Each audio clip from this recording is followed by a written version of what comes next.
आपने वो फिल्म देखी दिल वाले दुल्हन ले जाएंगे, DDLJ? हाँ, DDLJ के अंत में सिमरन के पापा ने जो कहा था, अगर वो आवाज अंदर से आ जाए तो उसको बोलते हैं कॉन्शियस। वो तो अमरीश पुरी की आवाज थी, जा सिमरन जा, जी ले अपनी जिंदगी। ऐसी आवाज अंदर से बार बार आती होगी आप लोगों को, जब जब ऐसा मौका आता होगा, जी लूं जिंदगी। फिर पापा याद आते होंगे, मम्मी याद आती होंगी, हाथ में माचिस लिए हुए, पापा हाथ में डंडा लिए हुए याद आते होंगे। फिर आप सोचते होंगे ना जी सिमरन, ना जी। So whenever you have a voice from inside, that is called conscience. And in civil services there is a topic called conscience. In topic number 6 it says, when should a civil servant use conscience during administrative practices and taking decisions? So we'll understand what is the role of conscience there. Just to let you know, conscience is the sound or the voice which we hear from inside sometimes when we... metaphysics या दर्शन का अंतिम प्रश्न जो है कि अंतिम सत्ता किसकी है, जो अल्टीमेट ट्रुथ या अल्टीमेट एग्जिस्टेंस है वो किसका है, इस प्रश्न के बेसिकली दो प्रश्न हैं। इसको दो प्रश्नों में तोड़ लेते हैं। एक प्रश्न ये है कि अल्टीमेट एग्जिस्टेंस कितने हैं, नंबर कितना है। अंततः जितनी सत्ताएं हैं उनका नंबर कितना है, एक ही है या ज्यादा है या 2 हैं या 10 हैं कि 50 हैं कि 100 हैं कि 1000 हैं। एक तो ये सवाल है। और दूसरा ये कि जो अंतिम सत्ता है उसकी नेचर क्या है। नेचर का मतलब वो कैसी है सत्ता, उसका नाम क्या है, उसकी विशेषताएं क्या है, इसको बोलते हैं nature of the ultimate reality क्या है। अब स्वाभाविक सी बात है कि जिज्ञासु व्यक्ति के मन में दोनों प्रश्न साथ साथ ही आए होंगे। ये एक ऐसा तो है नहीं कि एक प्रश्न पहले आएगा एक बाद में आएगा, साथ साथ ही आए होंगे। और जब हम सोचते हैं तो हमारे पास सोचने के 2 तरीके होते हैं सामान्य रूप से, तीसरा बाद में आता है। कोई आपसे पूछे कि भाई इस संसार में अंतिम सत्ताएं कितनी हैं, तो एक नजर में तो भाव यह आता है कि भाई इतना वैविध्य, डाइवर्सिटी दिख रही है, सब तो सत्य ही है, हम किसे खारिज करें। तो पहला आंसर स्वाभाविक रूप से अधिकांश लोगों के मन में आता है, जिसको हम बोलते हैं प्लूरलिज्म, यानी कि अनेकवाद या बहुत्ववाद। यानी बहुत सारी अंतिम सत्ताएं हैं, एक नहीं है, 2 नहीं है, बहुत सारी अंतिम सत्ताएं हैं। सरल भाषा में कहें, लोहा भी अंतिम सत्य है, लकड़ी भी अंतिम सत्ता है, पानी भी अंतिम सत्ता है, आग भी अंतिम सत्ता है, हवा भी अंतिम सत्ता है। मैं कैसे कह दूं कि हवा और पानी एक ही है? मैं कैसे कहूं कि आग और पानी एक ही है? अलग अलग है।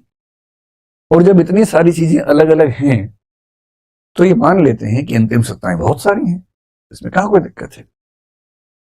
अच्छा, जब आप कहेंगे बहुत सारी हैं, आम आदमी को बहुत सारी दिख रही हैं, तो आपको भाव क्यों देगा? सोचेगा आप तो वही कह रहे हैं जो मैं भी देखता हूं, फिर आप किस बात के दार्शनिक हुए? तो दार्शनिकों को और धार्मिक लोगों को ना इससे चैन नहीं पड़ता है। उनको लगता है ना, इतनी सारी डाइवर्सिटी के मूल में कुछ तो होना चाहिए, कुछ तो होना चाहिए। और मन करता है कि किसी एक पे ही सारा थोप दे। एक आते ही ना मन को बड़ा एक संतोष मिलता है कि चलो फाइनली पता लग गया कौन है। ये वाला सेटिस्फेक्शन इतना परेशान करता है कि कुछ लोगों ने कहा ना भाई, अंतिम सत्ता केवल एक है। और जिन्होंने कहा कि अंतिम सत्ता केवल एक है, इनको बोलते हैं मोनिज्म या मोनिस्ट, यानी एकवाद। एकवाद सिंपल, अनेकवाद एकवाद। अनेकवाद वो है जो कहते हैं कि अंतिम सत्ताएं बहुत सारी हैं। एकवाद या एकवादी लोग वो हैं जो कहते हैं कि अंतिम सत्ता एक है, बस। लेकिन इस बीच में कुछ और लोग उभरे और बोले कि ना, अंतिम सत्ता ना तो अनेक है ना एक है, बल्कि 2 हैं। और इनका नाम पड़ गया ड्यूअलिज्म, जिसका मतलब है कि अंतिम सत्ताएं 2 हैं। अब आप सोचेंगे कि 2 का लफड़ा कहां से आ गया? अनेक समझ में आ रहा है कि बहुत सारी हैं। जैसे आप यहां पर इतने सारे लोग हैं, मैं कैसे कह दूं कि मतलब लक्ष्मण जो है और जो दूसरा व्यक्ति है संजीव है एक ही व्यक्ति है? नहीं, अलग अलग व्यक्ति हैं। आप सब अलग अलग व्यक्ति हैं। और यदि मुझे सबको रिड्यूस करना है तो मैं एक नहीं करूंगा ना कि एक ईश्वर है, उसी ने आप सबको बनाया। ये 2 की बात कहां से आ रही है? लेकिन दर्शन में खास समस्या है, जिसकी वजह से कुछ लोग ड्यूअलिज्म की बात करते हैं और उनकी मजबूरी है करने की। क्यों करते हैं? अगर आप ड्यूअलिज्म का आंसर सुन लेंगे तो बात सारी स्पष्ट हो जाएगी। ड्यूअलिज्म कहता है कि एक सत्ता है मैटर की और एक सत्ता है कॉन्शियसनेस की।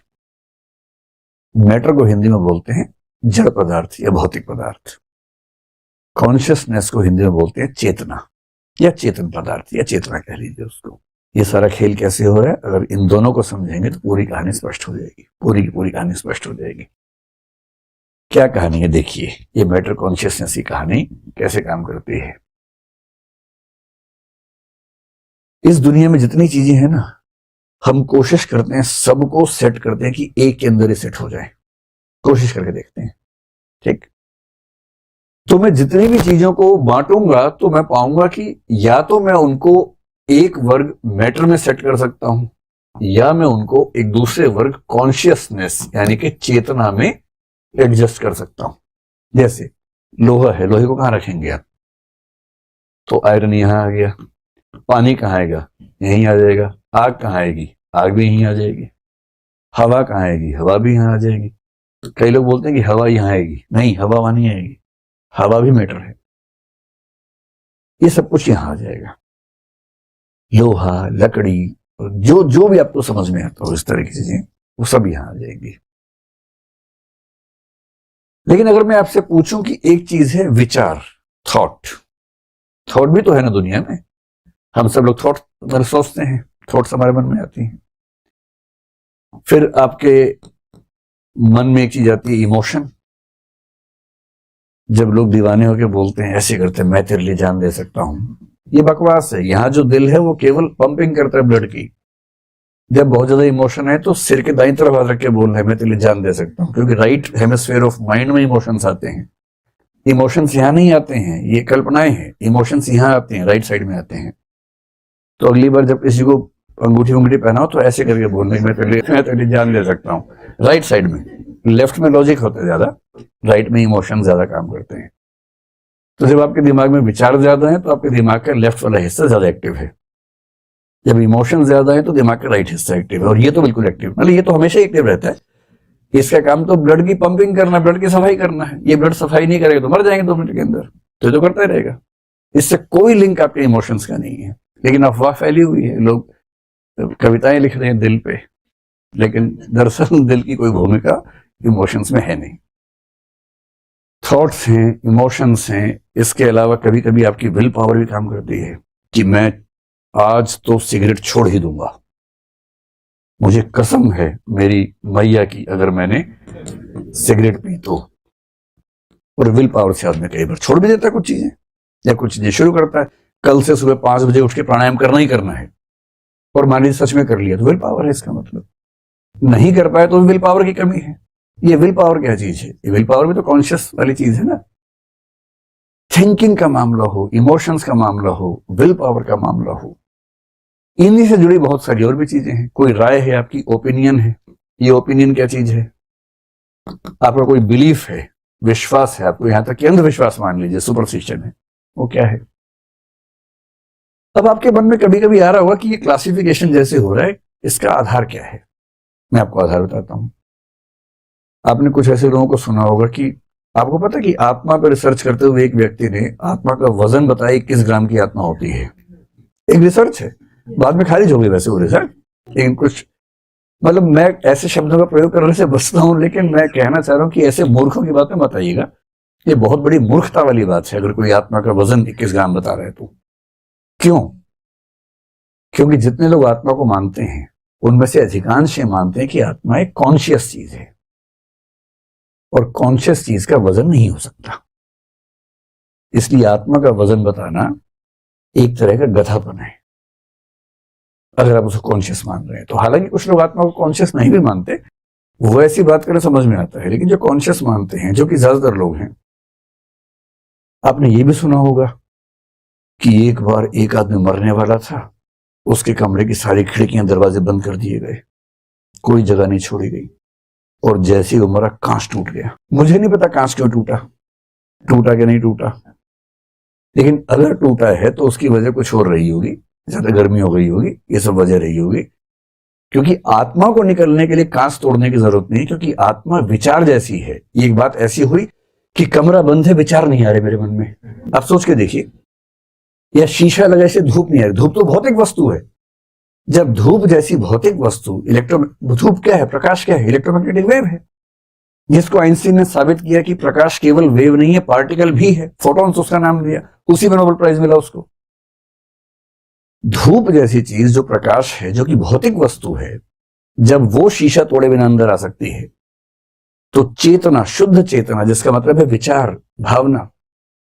और कोई अगर आपसे ये कहता हो, देखे ना कि मैं बहुत परेशान हूं, कमरे के अंदर बंद हूं और मुझे याद नहीं आ रहा कुछ भी, मेरे विचार बाहर छूट गए थे और मैं अंदर आ गया हूं, मुझे अपने विचार लाने के लिए बाहर जाना है, दरवाजा खोल दो या खिड़की खोल दो ताकि विचार आ सके अंदर। ये कुछ कुछ वैसी बात है। इसलिए ऐसे लोगों की बात में नहीं आना है, तर्क का प्रयोग करना है, दिमाग का इस्तेमाल करना है। भौतिक वस्तु क्या है? बहुत लोगों ने कोशिश की डिफाइन करने की, कोई फाइनली कर नहीं पाए, लेकिन एक दो बातें स्पष्ट हो गई।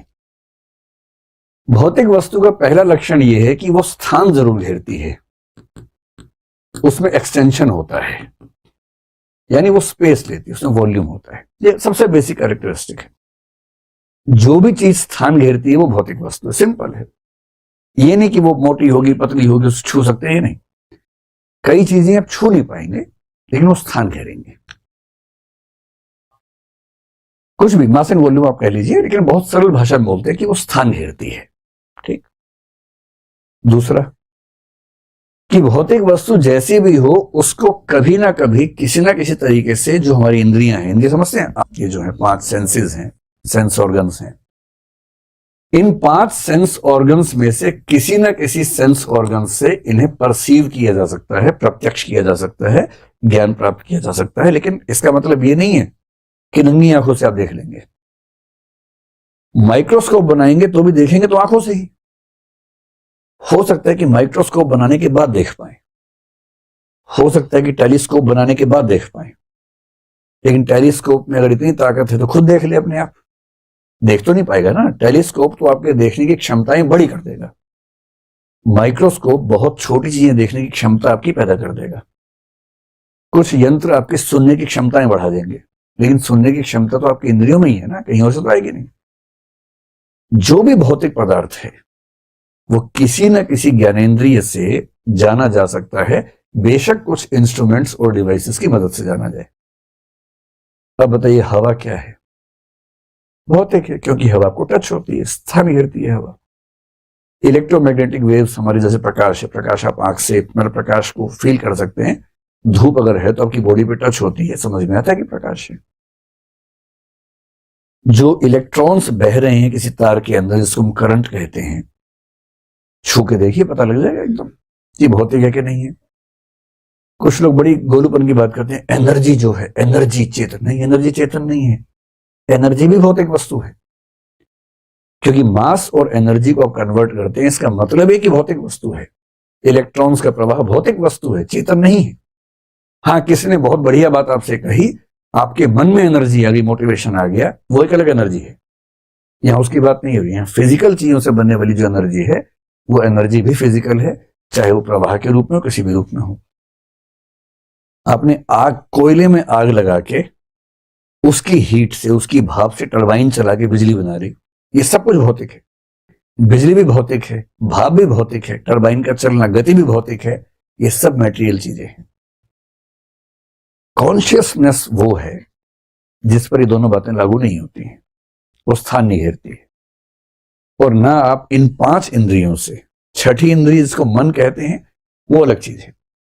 इन 5 इंद्रियों से आप इन चीजों को परसीव नहीं कर सकते। तो जिस भी चीज को आप परसीव 5 इंद्रियों से ना कर सके, और जो भी चीज स्थान न घेरती हो, मोटे तौर पर मान लीजिए कि वो कॉन्शियसनेस है या उससे निकलने वाली कोई चीज है, थॉट है।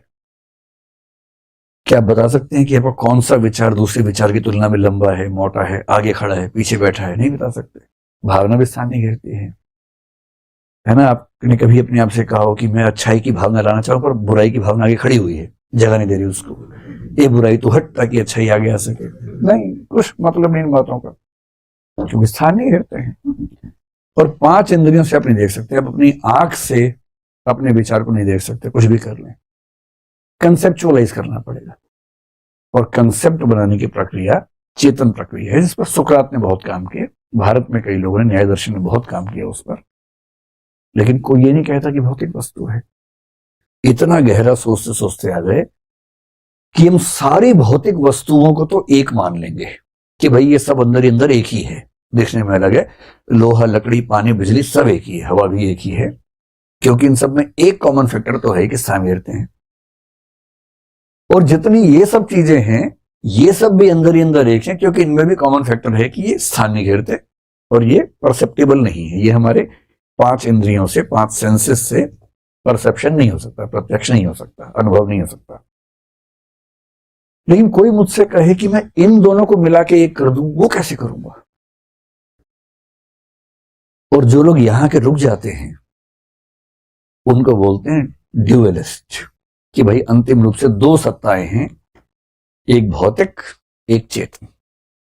सारी भौतिक चीजों को मिला के एक मान लो, कोई बात नहीं, सारी चेतन चीजों को मिला के एक मान लो, पर मैं किसी भी आर्गुमेंट से ये कैसे साबित कर दूं कि भौतिक ही चेतन है और चेतन ही भौतिक है? मैं लोहे से विचार कैसे बना दूं और भावना से लकड़ी कैसे बना दूंगा? ये कैसे करूं? और जिनका मन करता है ना कुछ और करना है, फिर वो आते हैं इस पर मॉनिज्म पे, वो कहते हैं कि ना भाई, अंत में तो एक ही सत्ता रहेगी। और इनके सामने कितना बड़ा चैलेंज है, आप समझ पा रहे हैं? अभी तक की जो बात हुई अगर मैं समअप कर दूं थोड़ा सा आसान भाषा में, आप लोग अभी हैं दैहिक रूप से, मतलब देह और मन दोनों के साथ हैं। कई बार क्या होता है कि शरीर तो है ही, मन है नहीं, सवाल उसका होता है। अब तक की जो बात हमने की, थोड़ी सी बात, वो ये है कि अल्टीमेट रियलिटी क्या है, इसको लेके नंबर्स की बात करें 3 ऑप्शन है। जो सबसे सामान्य विचार है वो ये कि भाई बहुत सारे सत्ताएं हैं, और भारत के दर्शन में जैसे हमने पढ़ा तो भारत में चारवाक भी ये मानते हैं कि बहुत सारे सत्ताएं हैं, जैन भी ये मानते हैं बहुत सत्ताएं हैं, बौद्ध भी ये मानते हैं बहुत सारे सत्ताएं हैं, न्याय भी ये मानते हैं, वैशेषिक भी ये मानते हैं, मीमांसा वाले भी ये मानते हैं। जो नहीं मानते केवल सांख्य योग नहीं मानता और वेदांत नहीं मानता, बाकी सब मानते हैं कि सत्ताएं बहुत सारी हैं, बहुत सारी एग्जिस्टेंस हैं। तो अगर मैं मोटी सी बात आपसे कहूं कि भारत के अधिकांश दार्शनिक किस रास्ते पर चलते हैं? प्लूरलिज्म के रास्ते पर चलते हैं, अनेकवाद के रास्ते पर चलते हैं कि अंतिम सत्ताएं बहुत सारी हैं। फिर कुछ और गहराई में जाते हैं, वो कहते हैं ना, सारी मटेरियल चीजें एक मान लूंगा, सारी कॉन्शियस एक मान लूंगा, पर इनको कैसे एक मानूं? कौन सा रास्ता? ड्यूअलिज्म। और ड्यूअलिज्म के रास्ते पर भारत में चलने वाला दर्शन जो है वो सांख्य है, और थोड़ा सा योग भी कह सकते हैं, क्योंकि वो दोनों मेटाफिजिक्स सेम है। भारत में सांख्य और योग, मुख्य रूप से सांख्य रियल ड्यूअलिस्ट फिलॉसफी है, एकदम द्वैतवाद। आगे चल के रामानुज ने एक द्वैत विशिष्ट अद्वैत की बात की, मैंने कहा था ना विशिष्ट अद्वैतवाद उनका है। अंदर द्वैतवाद है, बाहर ऊपर से फिर बाद में पर्दा उसके ऊपर उड़ा दिया है अद्वैतवाद के देर, अंदर ही अंदर वो भी ड्यूअलिज्म को मानते हैं। और मध्वाचार्य पक्के ड्यूअलिस्ट है, उनका नाम ही दर्शन का द्वैतवाद है। ये 2-3 ब्रांचेस द्वैतवाद को मानती हैं, पर कुछ लोगों का मन नहीं मानता है, उनको चाहिए अंतिम सत्ता एक सिर्फ। और जो अंतिम सत्ता को एक मानते हैं उनमें भारत में सबसे बड़े दार्शनिक हैं शंकराचार्य। उनका दर्शन क्या कहलाता है? अद्वैत वेदांत। अद्वैत वेदांत।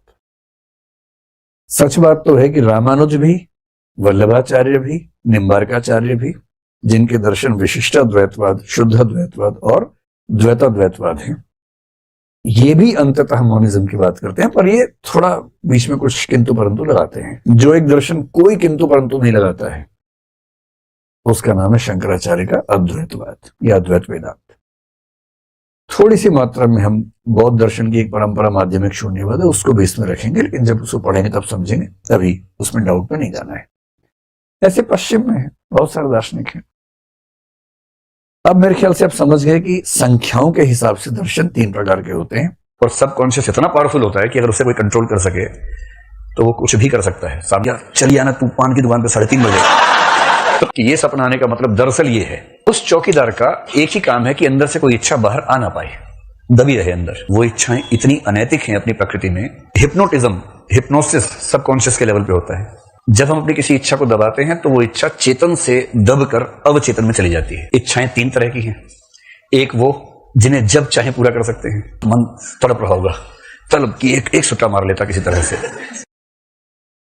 सिगमंड फ्रॉइड ने कहा कि जो हमारा मन है वो 3 प्रकार का है, जिसको बोलते हैं चेतन, अवचेतन और अचेतन। ये शब्द हिंदी साहित्य में इतनी बार आने वाले हैं कि अभी से ठीक से घोट लीजिए इनको। चेतन, अवचेतन और अचेतन, इसको पढ़ने से ऐसा होता है कि मन करने लगता है कि असली सत्य मिल गया, अब क्यों आगे पढ़ें, अब इसी को पढ़ेंगे आगे हम। वो सब मत कीजिएगा। हिंदी साहित्य पढ़ते हुए कई बार कमंडल उठाने का मन करेगा कि कमंडल उठाओ और हिमालय पे चलो। वो सब ड्रामा है, कुछ नहीं है उन सब बातों में। आराम से यूपीएससी के लिए पढ़िए, आईएएस बनिए, वही है ठीक। चेतन को अंग्रेजी में बोलते कॉन्शियस, CONSCIOUS, कॉन्शियस। अवचेतन में कॉन्शियस से पहले सब लगा दीजिए, SUB, सब कॉन्शियस। और अचेतन में अनकॉन्शियस, UN लगा दीजिए, अनकॉन्शियस। तो 3 शब्द क्या मिल गए आपको? चेतन यानी कॉन्शियस, अवचेतन यानी सब कॉन्शियस, अचेतन यानी अनकॉन्शियस। ठीक है। तो जो हमारा दिमाग है वो कह रहे हैं कि जैसे एक बर्फ की सिल्ली समझ लीजिए, एक समुद्र में मान लीजिए बर्फ का पहाड़ है। बर्फ का कितना हिस्सा पानी की सतह के ऊपर रहता है? ये लगभग 10% के आसपास है, बाकी सारा पानी के नीचे है। यही नियम है ना, फिजिक्स में ही तो बताया होगा। सिमन फ्रॉइड कह रहे हैं कि यही स्थिति हमारे दिमाग की है। दिमाग का जितना हिस्सा सतह के ऊपर है वो कॉन्शियस है, चेतन। और चेतन का मोटा मोटा मतलब, जब आप जागरूक हैं, आपको पता है कि आप कहां हैं, क्या कर रहे हैं, क्या सोच रहे हैं, तो आपका दिमाग चेतन है उस समय। जैसे कि अभी चेतन है, आपको पता है क्लास में बैठा हूं या क्लास में बैठी हूं, इस समय क्या करना है क्या नहीं करना सब पता है। फोन आ गया अचानक और मास्टर जी घूर के देख रहे हैं तो फोन काट देना, चुपचाप नीचे ही नीचे काट देना है कि नहीं इस समय ठीक नहीं है। या हल्का सा उठा के बाद में बात करूंगी, या चलिए आना तू पान की दुकान पे 3:30 बजे। तो इतना गया खट से खट, और ऐसा चेहरा सामने सीरियस टाइप का कि अभी तो पता भी नहीं क्या हुआ, क्योंकि आपको पता है कि ये रिस्क वाला समय है, इस समय शरारत नहीं कर सकते हैं।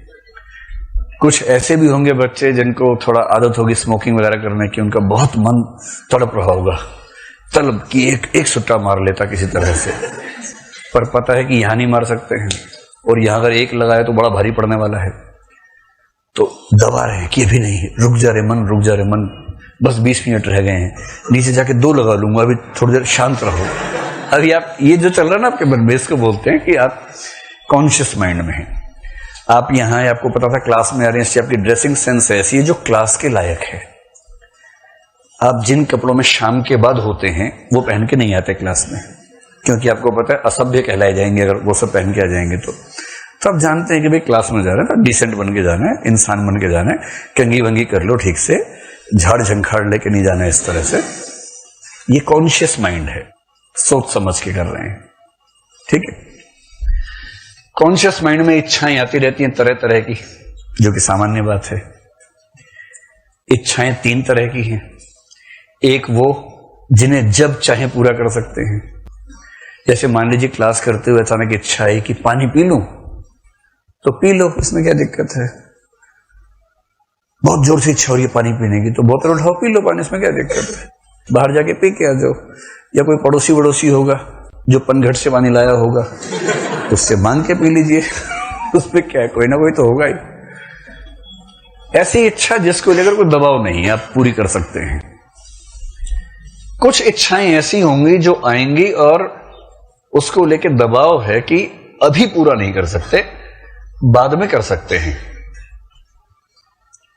ऐसी इच्छाओं को दबाना पड़ता है, इसको बोलते हैं सप्रेशन, सप्रेशन ऑफ डिजायर्स। जब हम अपनी किसी इच्छा को दबाते हैं तो वो इच्छा चेतन से दबकर अवचेतन में चली जाती है। तो ये वाला हिस्सा मान लीजिए सबकॉन्शियस का है। आपके सपने वगैरह आमतौर पर सबकॉन्शियस से आते हैं। हिप्नोटिज्म, हिप्नोसिस सबकॉन्शियस के लेवल पे होता है। नींद की सबसे गहरी अवस्थाएं सबकॉन्शियस के लेवल पे होती हैं, और सबकॉन्शियस इतना पावरफुल होता है कि अगर उसे कोई कंट्रोल कर सके तो वो कुछ भी कर सकता है। सामने वाले को हिप्नोटाइज करना सबकॉन्शियस के लेवल पे होता है और कॉन्शियस पे नहीं होता है। तो इच्छाओं की दुनिया की बात करें तो जो इच्छाएं अभी व्यक्त नहीं कर सकते लेकिन बाद में कर सकते हैं, उसको अब दबाएंगे, सबकॉन्शियस में है। कि जैसे यही कि सिगरेट पीनी है, अभी नहीं पी सकते, है सिगरेट भी है, माचिस भी है, माहौल भी है, लेकिन ये पता है कि अगर यहां ऐसा किया, छिपा नहीं सकते ना कि चुपचाप पी ली, पता भी नहीं चला, ऐसा तो होगा नहीं। उसकी महक हर जगह गुले गुलजार हो जाएगी और उसके बाद ढूंढ लिया जाएगा कौन है। तो आप ये सब सोचते हुए छोड़ो यार, दबा के रखो, बाद में 3:30 बजे तब देखेंगे। ये सब कॉन्शियस हुआ। फिर मन का एक तीसरा हिस्सा है, क्योंकि कुछ इच्छाएं कॉन्शियस में ऐसी आती हैं जो ना अभी पूरी हो सकती हैं ना कभी और पूरी हो सकती हैं। वो इच्छाएं इतनी अनैतिक हैं अपनी प्रकृति में, जिनको पूरा करना तो दूर की बात है, किसी को ये कहना कि मेरे मन में ऐसी इच्छा आती है, ये भी पाप माना जाएगा। और मजे की बात है, सबके मन में आ रहा है। कहना अलाउड नहीं है। सबसे अच्छे दोस्त को भी जो ना बताया जाए, ये वो वाली इच्छाएं हैं। इसलिए नहीं कि उसके भाई या बहन को लेकर है, अदरवाइज भी ऐसा हो सकता है किसी भी वजह से कि आपको लगता है कि बहुत अनैतिक है। नहीं, ये नहीं बात करेंगे, ये बहुत पर्सनल मामला है। ऐसी इच्छाओं को और दबाना पड़ता है। वो कमबख्त जोर मारती हैं बार बार, इच्छा चाहती है कि पूरी हो जाए, मन को पता है कि पूरा नहीं कर सकते हैं, तो इन्हें और दबाते हैं, तो ये पहुंच जाती है अनकॉन्शियस में। जो सबकॉन्शियस में है वो लौट के चेतन में फिर से आ सकता है कि पान खाना है, पान खाना है, पान खाना है, अभी नहीं खा सकते, अभी नहीं खा सकते। क्लास खत्म हुई, बाहर गए, फिर से इच्छा ही पान खाओ, पान खा लिया, गप से मन शांत हो गया। अब चेतन में चली गई थी, फिर चेतन में आ गई। आपने दबा लिया था, शाम को फिर याद आ गया तो आपने पूरा कर लिया, क्या दिक्कत है। अब जो इच्छा ऐसी है जो न पूरी अभी करनी है, न कभी और करनी है, न किसी से कहना है, ऐसी तमाम इच्छाएं हो सकती हैं। और सिगमंड फ्रॉइड कहता है मुख्य रूप से ऐसी इच्छाएं काम इच्छाएं ही होती हैं। और काम चेतना इतनी आवारा किस्म की है कि वो किसी के प्रति भी हो सकती है। ऐसे लोगों के प्रति जिनके साथ अगर संबंध आप सोच भी रहे हैं तो वो समाज में किसी भी रूप में स्वीकार नहीं किया जा सकता। जैसे सगोत्रीय संबंध आपने सोच लिया किसी के साथ हरियाणा में, तो बिना गर्दन के लटकना पड़ेगा पेड़ पर, कोई चारा नहीं है उसका। तो ऐसी इच्छाओं को दबाएंगे, दबाएंगे और दबाएंगे, इतना दबाएंगे, इतना दबाएंगे कि वो चली जाएगी अचेतन में, अनकॉन्शियस में। अनकॉन्शियस का मतलब है कि यहां एक काली गुफा जैसा मामला है, यहां जाने का रास्ता है, बाहर निकलने का रास्ता नहीं है।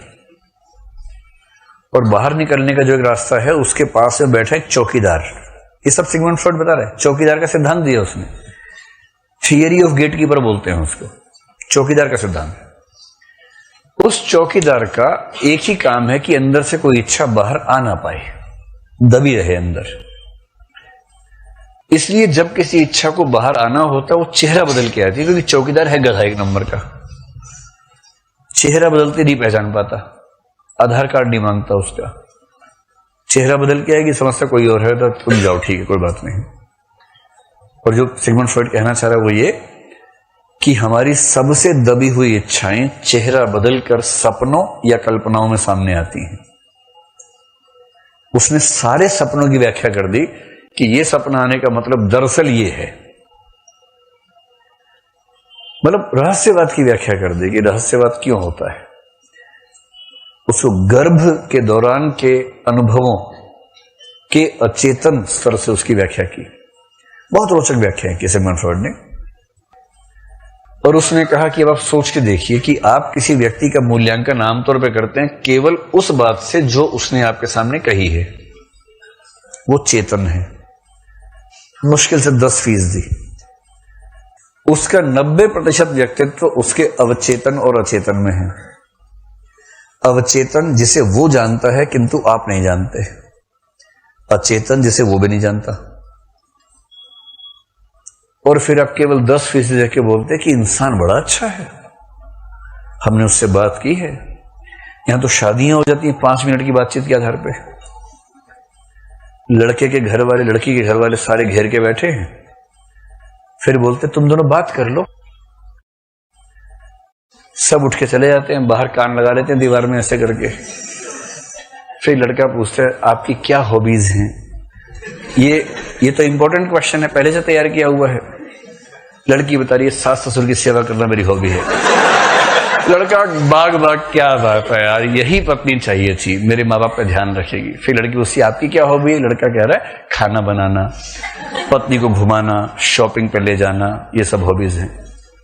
दोनों मक्कार एक नंबर के, दोनों सफेद झूठ बोल रहे हैं एकदम, लेकिन क्योंकि ऊपर की खोपड़ी है ना 10%, उससे काम चल रहा है। दोनों सुपर प्रभावित होकर लौटे हैं।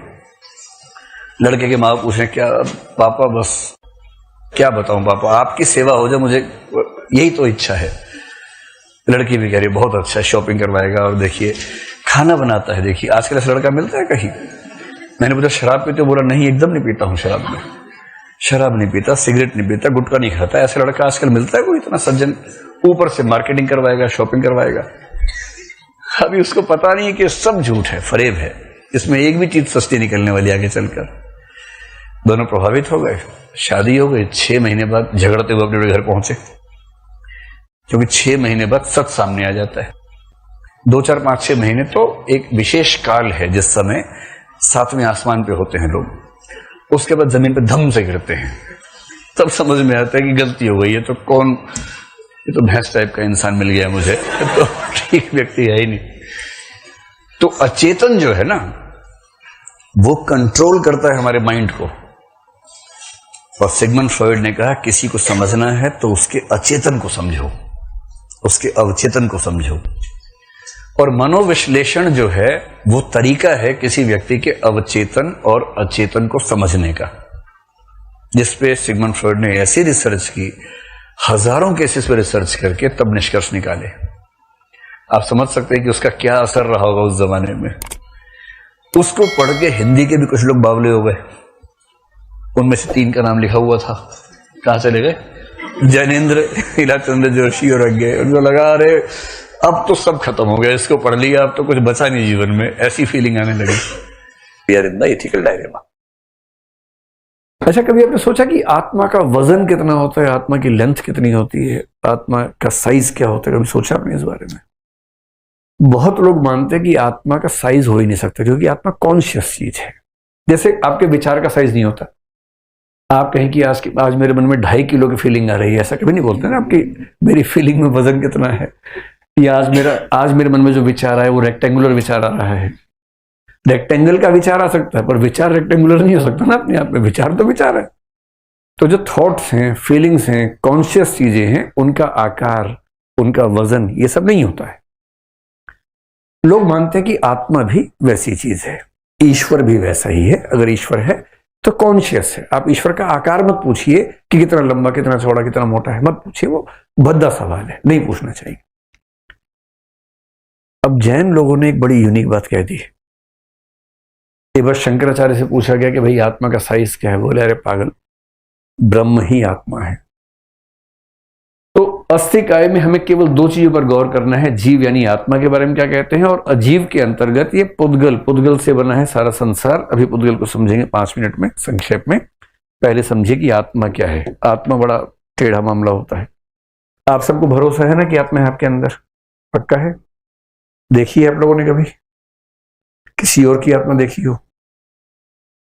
कभी रात को जंगल में जाए तो कहते कि आत्मा दिख जाती है। आप में से किसी का प्राथमिक अनुभव है आत्मा देखने का? मेरा भी नहीं है अभी तक। और मैंने सुना है टीवी पे कई चमत्कारी बाबाओं को भी देखा है जो आत्मा देखने का दावा करते हैं। आत्मा निकाल लेते हैं अंदर से, फिर आत्मा छोड़ भी देते हैं। तो मेरे तो अब तक ऐसा पाला पड़ा नहीं किसी के साथ। पड़ेगा तो देखेंगे। क्या पता अगली बार मैं कहूं कि मैंने इस बीच में देख ली है। अभी तक तो मेरा कोई पाला पड़ा नहीं है। भूत प्रेत से भी नहीं पड़ा और आत्मा से भी नहीं पड़ा, परमात्मा से भी सीधा तो नहीं पड़ा अब तक। एक ही बार पड़ेगा। अभी तो थोड़ा टाइम मिल ही जाए तो अच्छा है। चलिए, ये जो जीव है, जीव का मतलब जैन दर्शन में क्या है? सॉल, यानी कि आत्मा। मैं आपको थोड़ा सा रेफरेंस दे दूं। भारत में कुल 9 दर्शन है। 9 में से एक मानता है कि आत्मा नाम की कोई चीज रत्ती भर एग्जिस्ट नहीं करती है, उसको बोलते हैं चारवाक। वो बड़ा मस्त मौला आदमी है वो तो अलग ही टाइप के लोग हैं। और मुझे पता नहीं क्यों लगता है कि हो सकता है कि आज से 100 साल बाद वो सही साबित हो जाए, क्योंकि इनकी बात में साइंस थोड़ी ज्यादा दिखती है। क्योंकि जो लोग कहते हैं कि आत्मा होती है, उनके पास आर्गुमेंट क्या होता है कि भाई शरीर है हमारा, महसूस कौन करता है? हाथ तो नहीं कर सकता, पैर तो नहीं कर सकता। याद कौन रखता है? हाथ पैर तो याद नहीं रख सकता। पहचानता कौन है? रिकॉग्निशन जिसको बोलते हैं, मेमोरी, रिकॉग्निशन। थिंकिंग कौन करता है? लॉजिक कौन करता है? एनालिसिस कौन करता है? ये सारी कॉन्शियस एक्टिविटीज हैं, चेतन क्रियाएं हैं। हाथ पैर नहीं कर सकता। कभी आपने सुना हो कि मेरा हाथ सोच रहा है? नहीं, ऐसा नहीं होता। हाथ नहीं सोचता, पैर नहीं सोचता, नाक नहीं सोचता हमारा। तो एक ही आर्गुमेंट घुमा फिरा गया था, सोचता कौन है? फिर लोग कहते हैं अंदर है कोई, आत्मा है। पश्चिम में डेकार्ट 17वीं सेंचुरी में बड़ा दार्शनिक हुआ, उसने ये वाली कहानी सुनाई पूरी की पूरी और फंस गया। उसके बाद ऐसा फंसा कि बाहर निकल नहीं पाया वहां से। लेकिन चारवाक बोले कि यार ये सारी गप्पे क्यों मार रहे हो?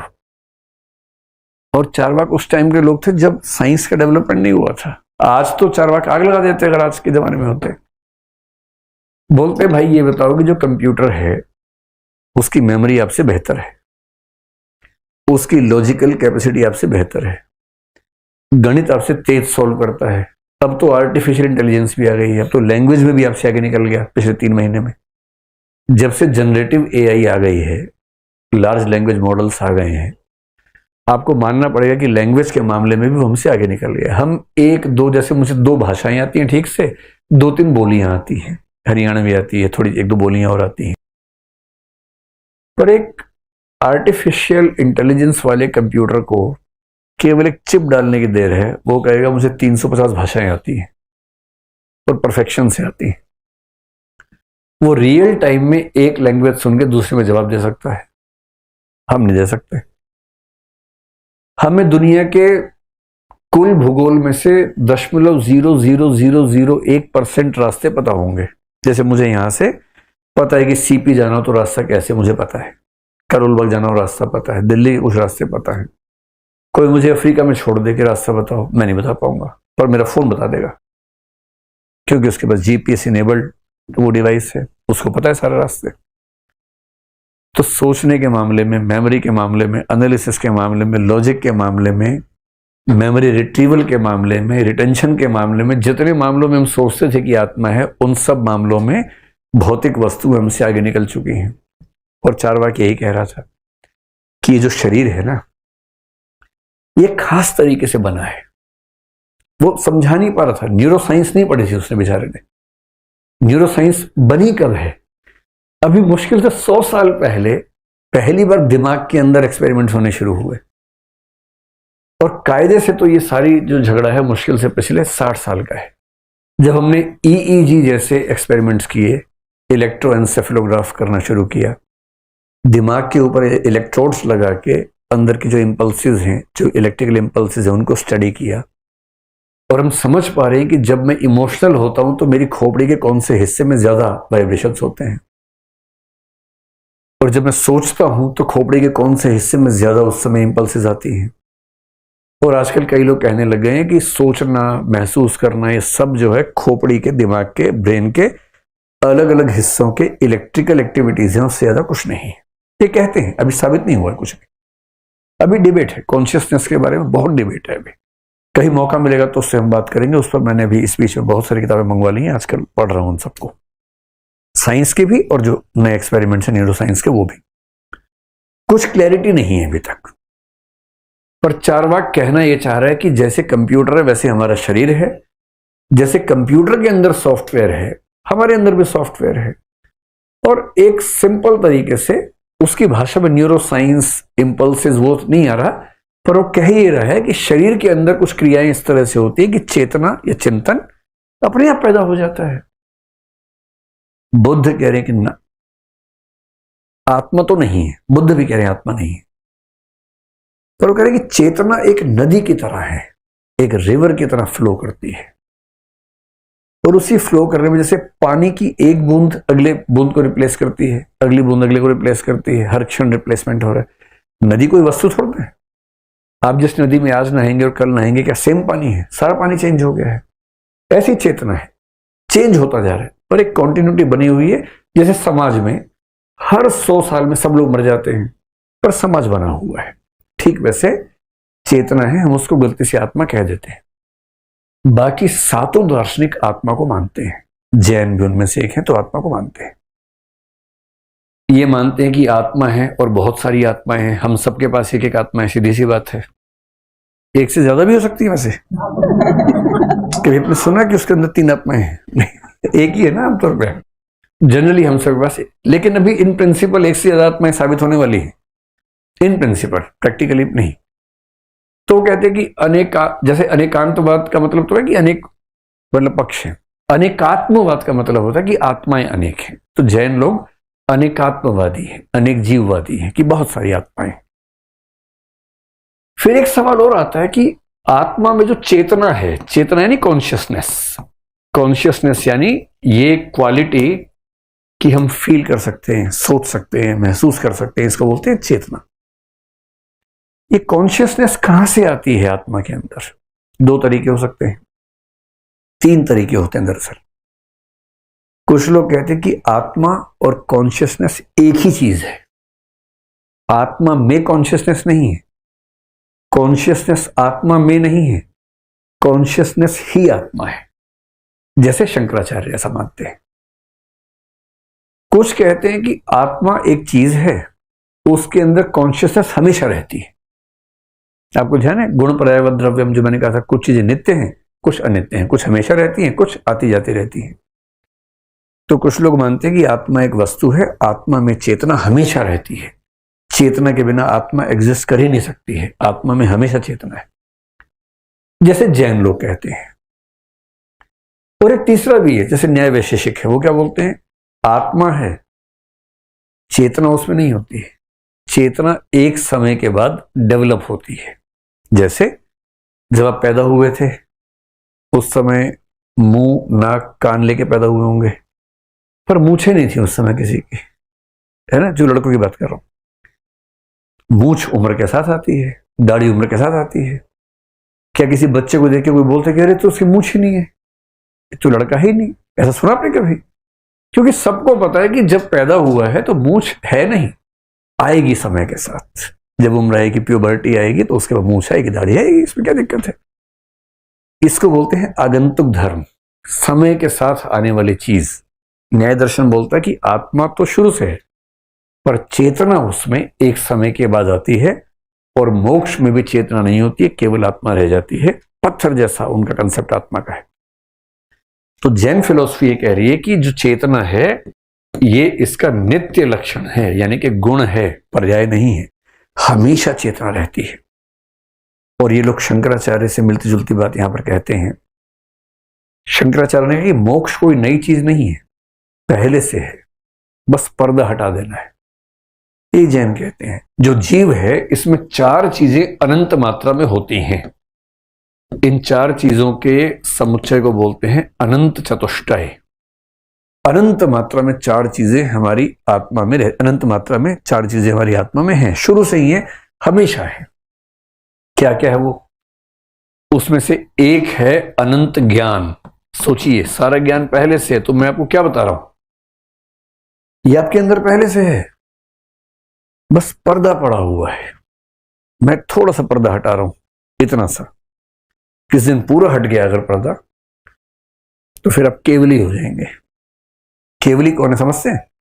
केवली वो है जो ब्रह्मांड की हर वस्तु को संपूर्णता में जानता है, कोई लिमिट नहीं है इसकी ज्ञान की। वो अनंत आनंद है, अनंत शक्ति है, अनंत दर्शन है। ये 4 चीजें मिला के कहलाती है अनंत चतुष्टय। हम सबकी आत्मा में 4 चीजें हमेशा से हैं। यहां दर्शन आप सोचेंगे क्या है? दर्शन का मतलब है श्रद्धा से है। जैन दर्शन में दर्शन शब्द का मतलब है फेथ, श्रद्धा, डिवोशन। तो absolute knowledge, absolute power, absolute bliss पर ध्यान रखना है। अगर आप इन 3 चीजों को ऊपर देखें ध्यान से, अनंत ज्ञान, अनंत आनंद, अनंत शक्ति, इन तीनों के कॉम्बिनेशन को ही दुनिया में कहा जाता है गॉड। भगवान क्या होता है? पर ईश्वर की परिभाषा देख लीजिए, जिसकी शक्ति अनंत हो, कुछ भी कर सकता है, ओमनिपोटेंट। ओमनिपोटेंट के लिए क्या शब्द है? जो कुछ भी कर सकता है, सर्वशक्तिमान।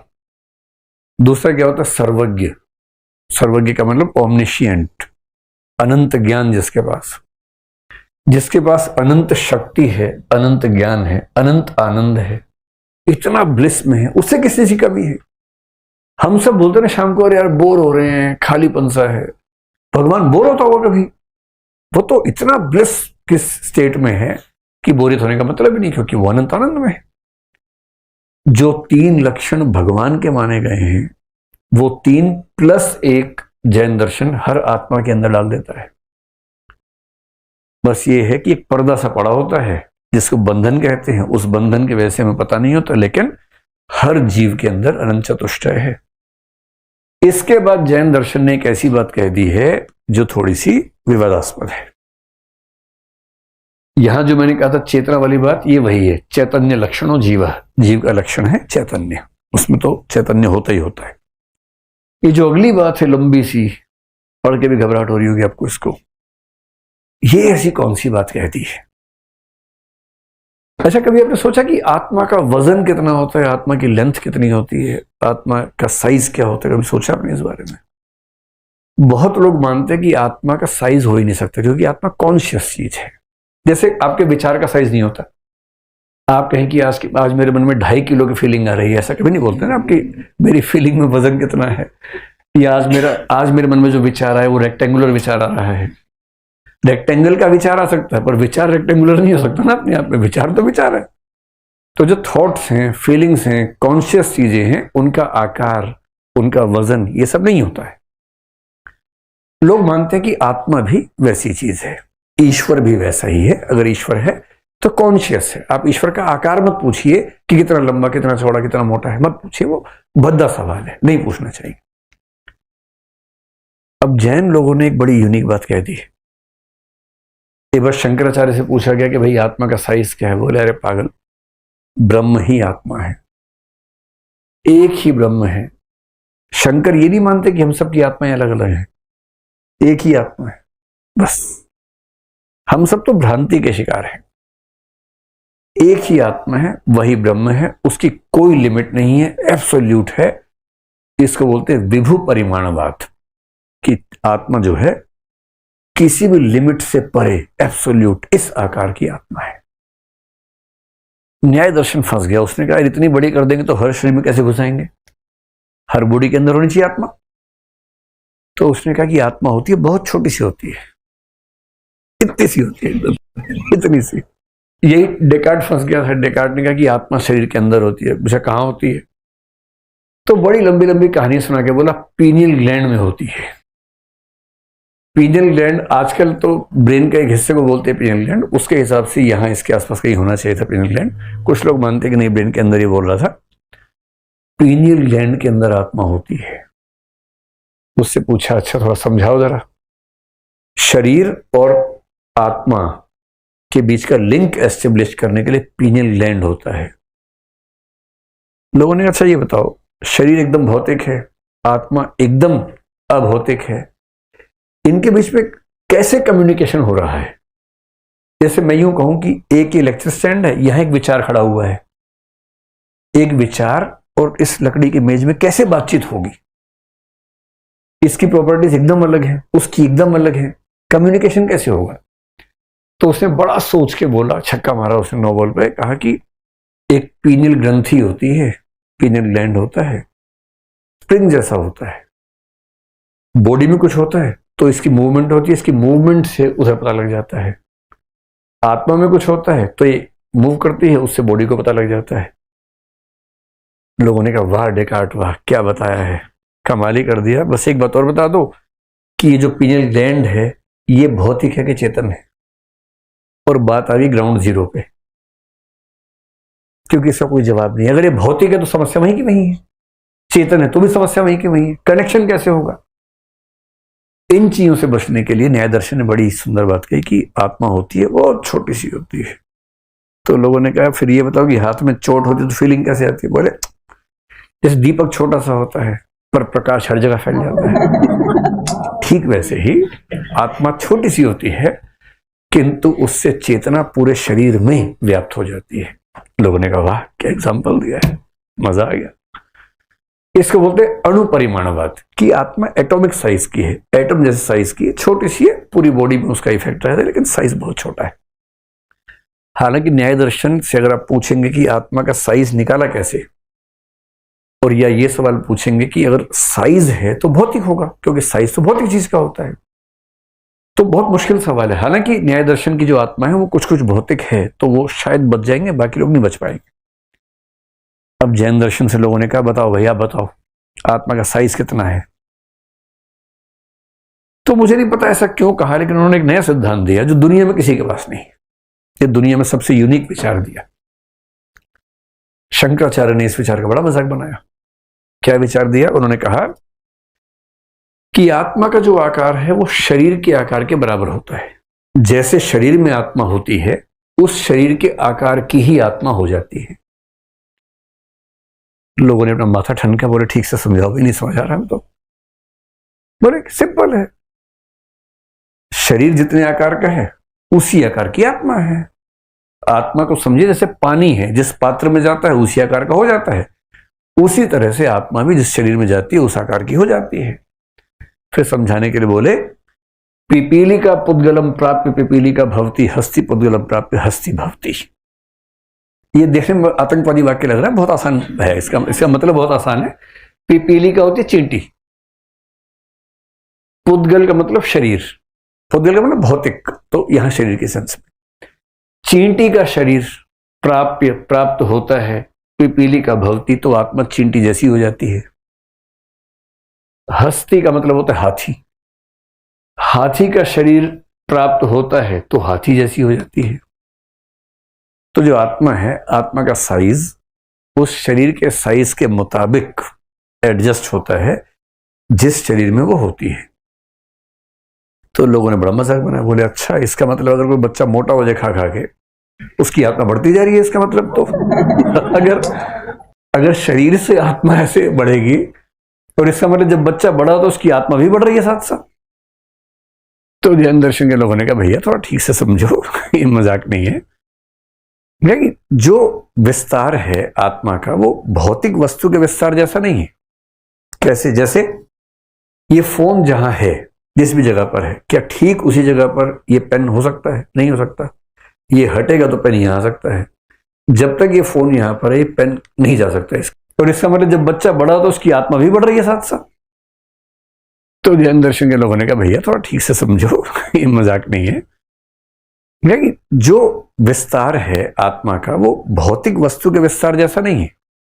कैसे? जैसे ये फोन जहां है, जिस भी जगह पर है, क्या ठीक उसी जगह पर ये पेन हो सकता है? नहीं हो सकता। ये हटेगा तो पेन यहां आ सकता है। जब तक ये फोन यहां पर है ये पेन नहीं जा सकता इसके अंदर, क्योंकि दो अलग भौतिक वस्तुएं हैं। और भौतिक वस्तुओं का विस्तार एक्सक्लूसिव होता है, एक दूसरे में जुड़ नहीं सकता है। आत्मा का जो विस्तार है वो वैसा नहीं है।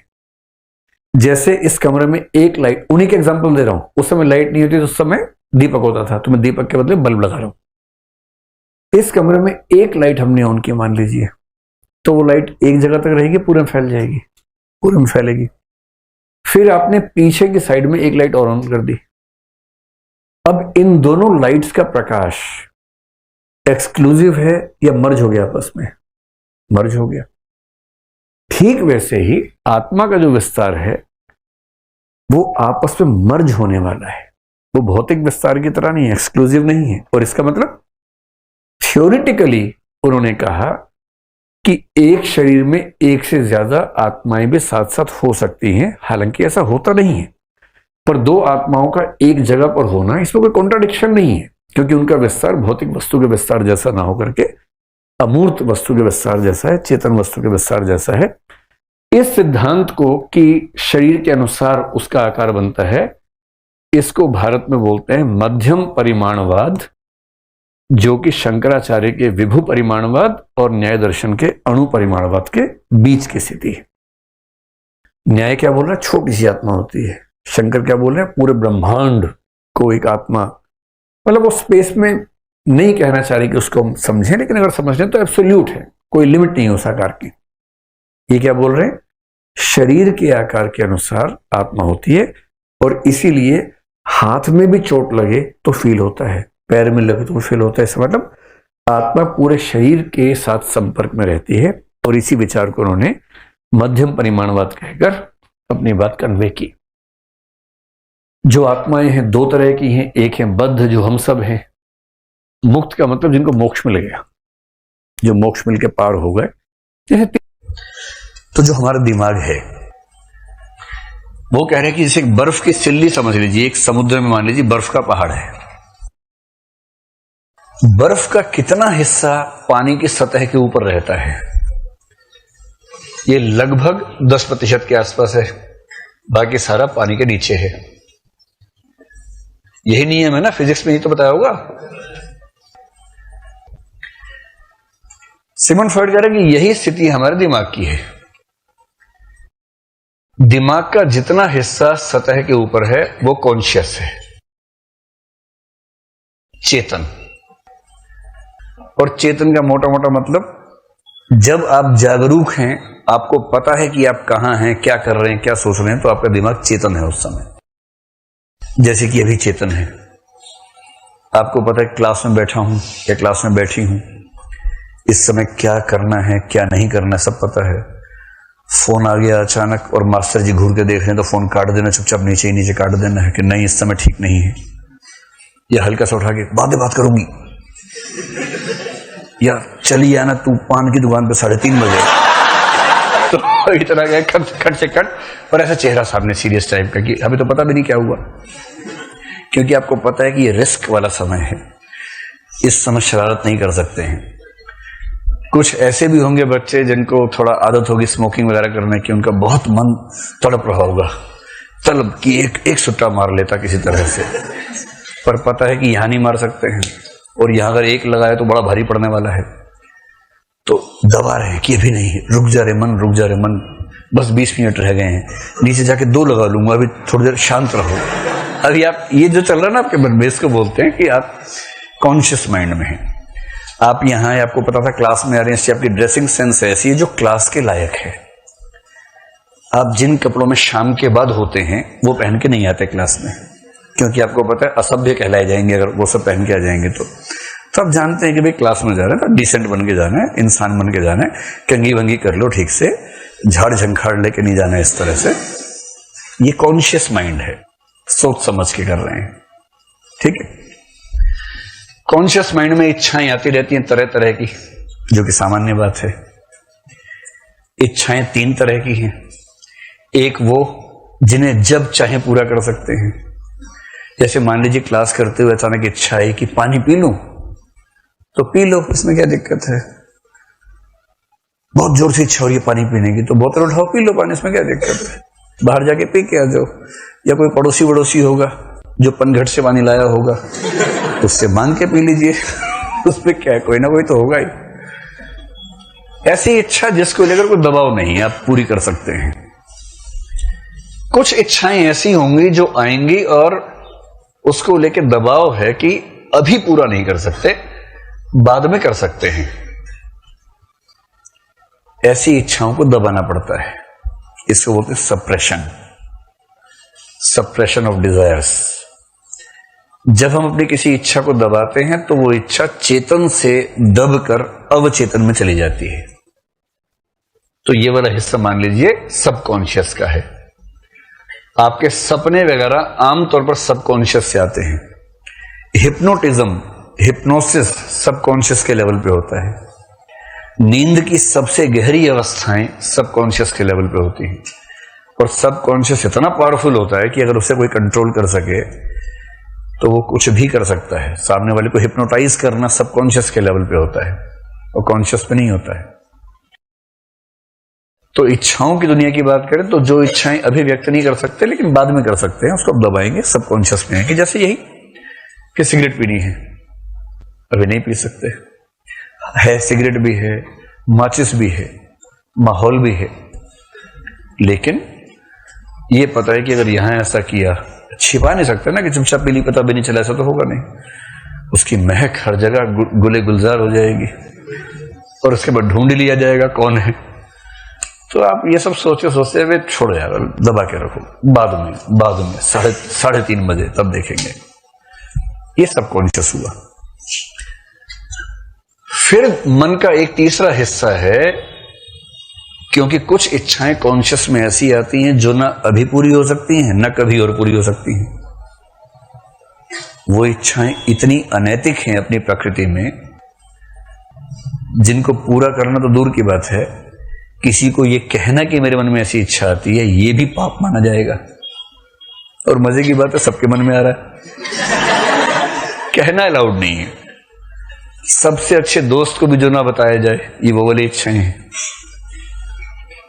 इसलिए नहीं कि उसके भाई या बहन को लेकर है, अदरवाइज भी ऐसा हो सकता है, किसी भी वजह से, कि आपको लगता है कि बहुत अनैतिक है, नहीं ये नहीं बात करेंगे, ये बहुत पर्सनल मामला है। ऐसी इच्छाओं को और दबाना पड़ता है, वो कमबख्त जोर मारती हैं बार बार, इच्छा चाहती है कि पूरी हो जाए, मन को पता है कि पूरा नहीं कर सकते हैं, तो इन्हें और दबाते हैं, तो ये पहुंच जाती है अनकॉन्शियस में। जो सबकॉन्शियस में है वो लौट के चेतन में फिर से आ सकता है कि पान खाना है, पान खाना है, पान खाना है, अभी नहीं खा सकते, अभी नहीं खा सकते, क्लास खत्म हुई, बाहर गए, फिर से इच्छा ही पान खाओ, पान खा लिया, गप से मन शांत हो गया। अब चेतन में चली गई थी, फिर चेतन में आ गई। आपने दबा लिया था, शाम को फिर याद आ गया तो आपने पूरा कर लिया, क्या दिक्कत है। अब जो इच्छा ऐसी है जो न पूरी अभी करनी है, न कभी और करनी है, न किसी से कहना है, ऐसी तमाम इच्छाएं हो सकती हैं। और सिगमंड फ्रॉइड कहते हैं मुख्य रूप से ऐसी इच्छाएं काम इच्छाएं ही होती हैं। और काम चेतना इतनी आवारा किस्म की है कि वो किसी के प्रति भी हो सकती है। ऐसे लोगों के प्रति जिनके साथ अगर संबंध आप सोच भी रहे हैं तो वो समाज में किसी भी रूप में स्वीकार नहीं किया जा सकता। जैसे सगोत्रीय संबंध आपने सोच लिया किसी के साथ हरियाणा में, तो बिना गर्दन के लटकना पड़ेगा पेड़ पर, कोई चारा नहीं है उसका। तो ऐसी इच्छाओं को दबाएंगे और दबाएंगे, इतना दबाएंगे कि वो चली जाएगी अचेतन में, अनकॉन्शियस में। अनकॉन्शियस का मतलब है कि यहां एक काली गुफा जैसा मामला है, यहां जाने का रास्ता है, बाहर निकलने का रास्ता नहीं है। और बाहर निकलने का जो एक रास्ता है उसके पास में बैठा एक चौकीदार। ये सब सिगमंड फ्रॉइड बता रहे हैं, चौकीदार का सिद्धांत दिया उसने, थियरी ऑफ गेटकीपर बोलते हैं उसको, चौकीदार का सिद्धांत। उस चौकीदार का एक ही काम है कि अंदर से कोई इच्छा बाहर आ ना पाए, दबी रहे अंदर। इसलिए जब किसी इच्छा को बाहर आना होता है वो चेहरा बदल के आती है, क्योंकि चौकीदार है गधा एक नंबर का, चेहरा बदलते नहीं पहचान पाता, आधार कार्ड नहीं मांगता उसका, चेहरा बदल के आएगी, समझता कोई और है तो तुम जाओ, ठीक है कोई बात नहीं। और जो सिगमंड फ्रॉइड कहना चाह रहा है वो ये कि हमारी सबसे दबी हुई इच्छाएं चेहरा बदलकर सपनों या कल्पनाओं में सामने आती हैं। उसने सारे सपनों की व्याख्या कर दी कि ये सपना आने का मतलब दरअसल ये है, मतलब रहस्यवाद की व्याख्या कर दी कि रहस्यवाद क्यों होता है। उसको गर्भ के दौरान के अनुभवों के अचेतन स्तर से उसकी व्याख्या की, बहुत रोचक व्याख्या है सिगमंड फ्रॉइड ने। और उसने कहा कि अब आप सोच के देखिए कि आप किसी व्यक्ति का मूल्यांकन आमतौर पर करते हैं केवल उस बात से जो उसने आपके सामने कही है। वो चेतन है, मुश्किल से 10%। उसका 90% व्यक्तित्व उसके अवचेतन और अचेतन में है। अवचेतन जिसे वो जानता है किंतु आप नहीं जानते, अचेतन जिसे वो भी नहीं जानता। और फिर आप केवल 10% देख के बोलते कि इंसान बड़ा अच्छा है, हमने उससे बात की है। यहां तो शादियां हो जाती हैं 5 मिनट की बातचीत के आधार पे, लड़के के घर वाले लड़की के घर वाले सारे घेर के बैठे हैं, फिर बोलते तुम दोनों बात कर लो। सब उठ के चले जाते हैं, बाहर कान लगा लेते हैं दीवार में ऐसे करके। फिर लड़का पूछता है आपकी क्या हॉबीज हैं, ये तो इंपॉर्टेंट क्वेश्चन है, पहले से तैयार किया हुआ है। लड़की बता रही है सास ससुर की सेवा करना मेरी हॉबी है। लड़का बाग बाग, क्या बात है यार, यही पत्नी चाहिए थी, मेरे माँ बाप का ध्यान रखेगी। फिर लड़की उससे आपकी क्या हॉबी है? लड़का कह रहा है खाना बनाना, पत्नी को घुमाना, शॉपिंग पे ले जाना, ये सब हॉबीज हैं। दोनों मक्कार एक नंबर के, दोनों सफेद झूठ बोल रहे हैं एकदम, लेकिन क्योंकि ऊपर की खोपड़ी है ना 10%, उससे काम चल रहा है। दोनों सुपर प्रभावित होकर लौटे हैं। लड़के के माँ बाप पूछे क्या पापा, बस क्या बताऊं पापा, आपकी सेवा हो जाए मुझे, यही तो इच्छा है। लड़की भी कह रही है बहुत अच्छा, शॉपिंग करवाएगा और देखिए खाना बनाता है। देखिए आजकल ऐसा लड़का मिलता है कहीं? मैंने पूछा शराब पीते हो? बोला नहीं, एकदम नहीं पीता हूं शराब में, शराब नहीं पीता, सिगरेट नहीं पीता, गुटखा नहीं खाता। ऐसा लड़का आजकल मिलता है कोई इतना सज्जन? ऊपर से मार्केटिंग करवाएगा, शॉपिंग करवाएगा। अभी उसको पता नहीं है कि सब झूठ है, फरेब है, इसमें एक भी चीज सस्ती निकलने वाली आगे चलकर। दोनों प्रभावित हो गए, शादी हो गई। 6 महीने बाद झगड़ते हुए अपने घर पहुंचे, क्योंकि 6 महीने बाद सच सामने आ जाता है। 2, 4, 5, 6 महीने तो एक विशेष काल है जिस समय 7वें आसमान पे होते हैं लोग, उसके बाद जमीन पे धम से गिरते हैं। तब समझ में आता है कि गलती हो गई है। तो कौन, ये तो भैंस टाइप का इंसान मिल गया मुझे, तो ठीक व्यक्ति है ही नहीं। तो अचेतन जो है ना, वो कंट्रोल करता है हमारे माइंड को। और सिगमंड फ्रॉइड ने कहा किसी को समझना है तो उसके अचेतन को समझो, उसके अवचेतन को समझो। और मनोविश्लेषण जो है वो तरीका है किसी व्यक्ति के अवचेतन और अचेतन को समझने का, जिसपे सिगमंड फ्रॉइड ने ऐसी रिसर्च की, हजारों केसेस पे रिसर्च करके तब निष्कर्ष निकाले। आप समझ सकते हैं कि उसका क्या असर रहा होगा उस जमाने में।